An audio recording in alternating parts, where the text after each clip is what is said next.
السلام علیکم دوستو، کیا حال چل ہے؟ کل ایک بڑا اچھا کمنٹ آیا تھا جی کہ رمضان کی تیاری کا حصہ بھائی نے نہیں بتایا ابھی تک۔ بھائی جان دیکھیے، رمضان کی تیاری آپ نے یہ نہیں کرنی کہ سحری میں کیا کھانا ہے، افطاری میں کیا کھانا ہے، کہاں افطاری کرنی ہے، کس کا انتظار کرنا ہے یا کس کو بلا کے افطاری کروانی ہے۔ آپ نے ان سب کی بجائے جو تیاری کرنی ہے نا، وہ ہے کہ آپ نے نارمل دنوں سے زیادہ عبادت کرنی ہے۔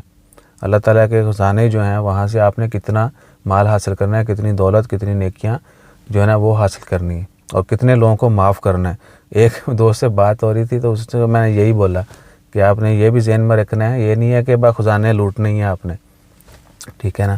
آپ نے یہ بھی دیکھنا ہے کہ ہم نے بھی لوگوں کو معاف کرنا ہے۔ ہم اپنی خطاؤں کی تو معافی مانگتے رہتے ہیں اللہ تعالیٰ سے، ہم ساتھ میں یہ بھی مانگا کریں دعا کہ یا اللہ جن کے ساتھ ہم نے کوئی اونچ نیچ کی ہے، ہماری طرف سے ان کو بھی معافی، ٹھیک ہے، بلکہ ان کو ہر طریقے سے معاف کر دے۔ ہم نے بھی معاف کیا تو بھی معاف کر دے، ٹھیک ہے نا۔